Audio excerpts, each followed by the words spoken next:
नमस्कार साथियों। KVS TGT Hindi की श्रृंखला में मैं वीरेंद्र बीटेक क्लासेस की तरफ से आप सभी का स्वागत करता हूँ। साथियों, हम लोग पढ़ रहे हैं the discovery of India written by Pandit Jawaharlal Nehru, first जो अपने first prime minister of India, and जो कि हिंदी में इसका अनुवाद है भारत की खोज। साथियों, ये भारत की खोज में चौथा अध्याय का दूसरा वीडियो है, जिसमें हम लोग दक्षिण भारत से संबंधित कुछ जानकारी जुटाएंगे। तो जो लोग चैनल पर पहली बार हैं, चैनल को सब्सक्राइब कर लें, लाइक शेयर करते चलें। तो चलिए शुरू करते हैं। दक्षिण भारत में मौर्य साम्राज्य के सिमटकर अंत हो जाने के 1000 साल से भी ज्यादा समय तक बड़े बड़े राज्य फूले फले। दक्षिण भारत अपनी बारीक दस्तकारी और समुद्री व्यापार के लिए विशेष रूप से प्रसिद्ध था। उनकी गिनती समुद्री ताकतों में होती थी और इनके जहाज दूर देशों तक माल पहुंचाया करते थे। वहां यूनानियों की बस्तियां थी और रोमन सिक्के भी वहां पाए गए। उत्तर भारत में बार बार होने वाले हमलों का सीधा प्रभाव दक्षिण पर नहीं पड़ा। इसका परोक्ष प्रभाव यह जरूर हुआ कि बहुत से लोग उत्तर से दक्षिण में जाकर बस गए। इन लोगों में राजगीर, शिल्पी और कारीगर भी शामिल थे। इस प्रकार दक्षिण पुरानी कलात्मक परंपरा का केंद्र बन गया और उत्तर नई धाराओं से अधिक प्रभावित हुआ जो आक्रमणकारी अपने साथ लाते थे। अब आगे जो है शांतिपूर्ण विकास और युद्ध के तरीके हम लोग देखेंगे। तो बार बार हम लोग और एक के बाद दूसरे साम्राज्य की स्थापना को जो संक्षिप्त ब्यौरा प्रस्तुत किया गया है, उसके बीच देश में शांतिपूर्ण और व्यवस्थित शासन के लंबे दौर रहे। मौर्य, कुषाण, गुप्त और दक्षिण में आंध्र, चालुक्य, राष्ट्रकूट के अलावा भी राज्य ऐसे हैं जो 200, 300, 300 वर्ष तक कायम रहे। इनमें लगभग सभी राजवंशी देशी थे। कुषाणों जैसे लोगों ने भी जो उत्तरी सीमा पार से आए थे, जल्दी अपने आप को इस देश की इसकी सांस्कृतिक परंपरा के अनुरूप ढाल लिया। जब कभी दो राज्यों के बीच युद्ध या आंतरिक राजनीतिक आंदोलन होता था, तो आम जनता की जीवनचर्या बहुत कम हस्तक्षेप किया जाता था। इस इतिहास के व्यापक सर्वेक्षण से इस बात का संकेत मिलता है कि यह शांतिपूर्ण और व्यवस्थित जीवन के लंबे दौर यूरोप की तुलना में कहीं अधिक है। यह धारणा भ्रामक है कि अंग्रेज राज ने पहली बार भारत में शांति और व्यवस्था कायम की। अलबत्ता यह सही है कि भारत में अंग्रेजी शासन कायम हुआ उस समय देश अवनति की पराकाष्ठा पर था। ठीक है, आगे देख लेते हैं क्या है। राजनीतिक और आर्थिक व्यवस्था टूट चुकी थी। वास्तव में यही एक कारण था कि वहां राज कायम हो सका। प्रगति बनाम सुरक्षा। अब इसके अंदर देखते हैं क्या लिखा गया है।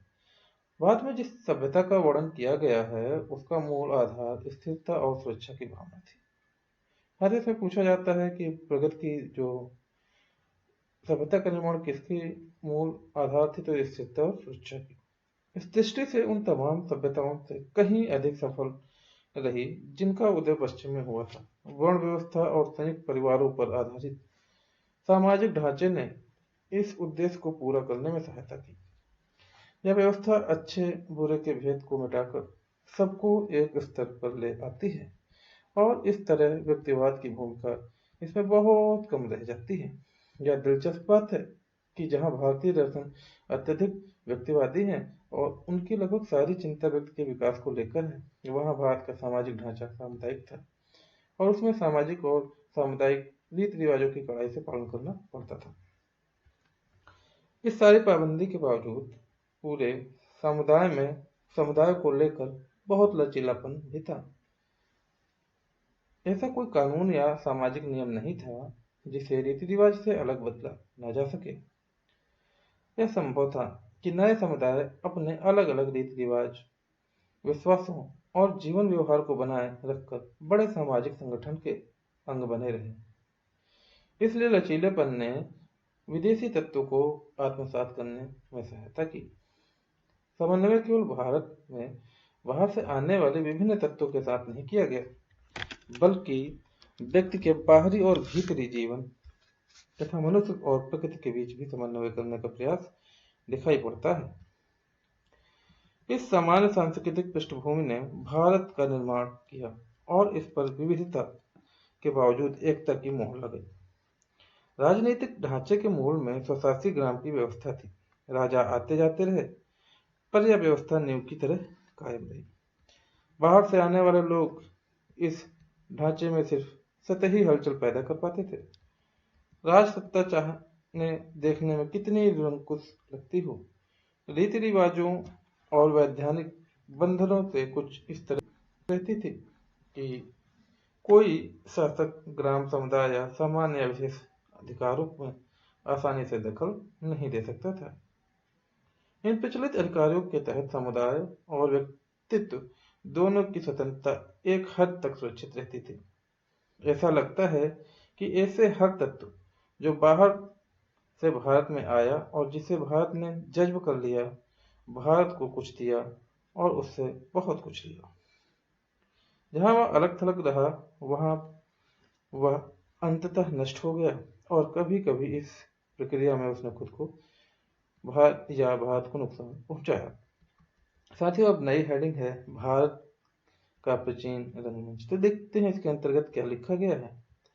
भारतीय रंगमंच अपने मूल में संबंध, विचारों और अपने विकास की पूरी तरह स्वतंत्र था। इसका मूल उद्देश्य ऋग्वेद में उन ऋचाओं या संवादों में खोजा जा सकता है जिसमें एक हद तक नाटकीयता है। रामायण और महाभारत में नाटकों का उल्लेख मिलता है। कृष्ण लीला से संबंधित गीत, संगीत और नृत्य में इसने आकार ग्रहण करना आरंभ कर दिया था। ईस्वी पूर्व 6वीं शताब्दी के महान वैयाकरण पाणिनि ने कुछ नाट्यों का रूपांतरण का उल्लेख किया है। रंगमंच की कला पर रचित नाट्य शास्त्र को ईसा की 3री शताब्दी की रचना कहा जाता है। ऐसे ग्रंथ की रचना तभी हो सकती थी जब नाट्य कला पूरी तरह विकसित हो चुकी हो और नाटकों की सार्वजनिक प्रस्तुति आम बात हो। अब यह माना जाने लगा कि नियमित रूप से लिखे गए संस्कृत नाटक ईस्वी पूर्व 3री शताब्दी तक पूरी तरह प्रतिष्ठित हो चुके थे। जो नाटक हमें मिले हैं उनमें पहले के ऐसे रचनाकारों और नाटकों का अक्सर हवाला दिया गया है जो अभी तक नहीं मिले हैं। ऐसे नाटककारों में एक भास था। इस शताब्दी के आरंभ में उनके 13 नाटकों का संग्रह का खोज मिलता है। तो आपको क्वेश्चन मिलेगा कितने नाटकों का खोज मिलता है, तो 13 नाटकों का खोज मिलता है। अब तक मिले संस्कृत नाटकों में प्राचीनतम नाटक अश्वघोष के हैं। तो संस्कृत में सबसे प्राचीनतम नाटक किसके हैं? अश्वघोष के हैं। याद रखिएगा साथियों। वह ईस्वी सन के आरंभ से ठीक पहले या बाद में हुआ। ये ताड़पत्र पर लिखित पांडुलिपियों के अंश मात्र हैं और आश्चर्य की बात यह है कि ये गोबी रेगिस्तान की सरहदों पर तूफान में मिले हैं। अश्वघोष धर्मपरायण बौद्ध हुआ। उसने बुद्ध रचित नाम से बुद्ध की जीवनी लिखी। तो बुद्ध की जीवनी किसने लिखी? तो अश्वघोष ने बुद्ध की जीवनी लिखी। साथियों, मेंशन करते चलिएगा। यह ग्रंथ बहुत प्रसिद्ध हुआ और बहुत समय पहले भारत, चीन, तिब्बत में बहुत लोकप्रिय हुआ। तो कहाँ कहाँ लोकप्रिय हुआ? भारत, तिब्बत और चीन में बहुत लोकप्रिय हुआ। ठीक है। यूरोप के प्राचीन नाटक के बारे में पहली जानकारी 1789 ईस्वी में हुई, जब कालिदास के शकुंतला का सर विलियम जोन्स कृत अनुवाद प्रकाशित हुआ। तो कालिदास की जो शकुंतला है उसका जो अनुवाद विलियम जोन्स द्वारा हुआ। ठीक है। सर विलियम जोन्स के आधार पर जर्मन, फ्रेंच, डेनिश और इटालियन में भी इसके अनुवाद हुए। गेटे पर इसका गहरा प्रभाव पड़ा।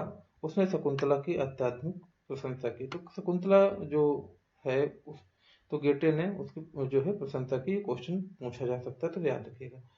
कालिदास को संस्कृत साहित्य का सबसे बड़ा कवि और नाटककार माना गया। कालिदास को संस्कृत साहित्य का। ठीक है। उसका समय अनिश्चित है। संभावना यही है कि वह 4वीं शताब्दी के अंत में गुप्त वंश के चंद्रगुप्त द्वितीय विक्रमादित्य के शासनकाल में उज्जैनी में था। ठीक है। माना जाता है कि वह दरबार में नवरत्नों में से एक था। उनकी रचनाओं के जीवन के प्रति प्रेम, प्राकृतिक सौंदर्य के प्रति आवेग का भाव मिलता है। कालिदास की एक लंबी कविता है मेघदूत। कालिदास की जो मेघदूत है वो कविता है, इसका ध्यान रखिएगा। एक प्रेमी जिसे बंदी बनाकर उसकी प्रेयसी से अलग कर दिया गया है, वर्षा ऋतु में एक बादल से अपनी तीव्र चाहत का संदेश लेकर पहुंचने के लिए कहता है। कालिदास से संभवतः काफी पहले हो एक प्रसिद्ध नाटक की रचना हुई थी, शूद्र मृच्छकटिकम यानी मिट्टी की गाड़ी। इसका भी नाम याद रखिएगा। यह एक कोमल और एक बेहद बनावटी नाटक है। लेकिन इसमें ऐसा सत्य है जो हमें प्रभावित करता है और हमारे सामने उस समय की मानसिकता की स्थिति की झांकी प्रस्तुत करता है। 400 ईस्वी के लगभग चंद्रगुप्त द्वितीय के शासनकाल में एक और प्रसिद्ध नाटक लिखा गया। यह था विशाखा दत्त का नाटक मुद्रा राक्षस। इसको नोट कर लीजिएगा, ये महत्वपूर्ण है। यह विशुद्ध राजनीतिक नाटक था। ये नाटक कौन है? मुद्रा राक्षस एक राजनीतिक नाटक है। इसमें प्रेम या किसी पौराणिक कथा को आधार नहीं बनाया गया है। कुछ अर्थों में यह नाटक वर्तमान स्थिति से प्रासंगिक है। राजा हर्ष, जिसने 7वीं शताब्दी में एक नया साम्राज्य कायम किया, नाटककार भी था। राजा हर्ष जो था 7वीं शताब्दी का था और एक नाटककार था। हमें इसके लिखे हुए 3 नाटक मिलते हैं। कितने नाटक लिखे उसने? 3 नाटक। 7वीं शताब्दी के आसपास भवभूति हुआ, जो संस्कृत साहित्य का चमकता सितारा था। प्रभात में बहुत लोकप्रिय हुआ। केवल कालिदास का ही स्थान उसके ऊपर माना जाता है। तो भवभूत जो है कालिदास के ऊपर माना जाता है। ठीक है। संस्कृत नाटकों की यह धारा सदियों तक बहती रही, लेकिन 19वीं शताब्दी के आरंभ में गुणात्मक दृष्टि से स्पष्ट रूप में उसमें ह्रास दिखाई देने लगा। प्राचीन नाटकों में कालिदास तथा अन्य लोगों में भाषा मिली जुली है। संस्कृत और उसके साथ एक या एकाध प्राकृत यानी संस्कृत के बोलचाल में प्रचलित रूप है। उसी नाटक में शिक्षित पात्र संस्कृत बोलते हैं और सामान्य अशिक्षित जन समुदाय प्रायः स्त्रियां प्राकृत, हालांकि उसमें अनुवाद भी मिलते हैं। यह साहित्यिक भाषा और लोकप्रिय कला के बीच समझौता था। फिर भी प्राचीन नाटक अक्सर राज दरबारों या उसी प्रकार के अभिजात दर्शकों के लिए अभिजातवादी कला को प्रस्तुत करते हैं। इस ऊंचे दर्जे के साहित्यिक रंगमंच के अलावा हमेशा एक लोकमंच भी रहा। इसका आधार भारतीय पुराकथाएं और महाकाव्यों ने ले ली। कथाएं होती थी, दर्शकों को इन विषयों की अच्छी तरह जानकारी रहती थी और इनका सरोकार नाटकीय तत्व से कहीं अधिक प्रस्तुत पर रहता था। ये अलग अलग क्षेत्रों की बोलियों में रचे जाते थे, अतः उस क्षेत्र विशेष तक ही सीमित रहते थे।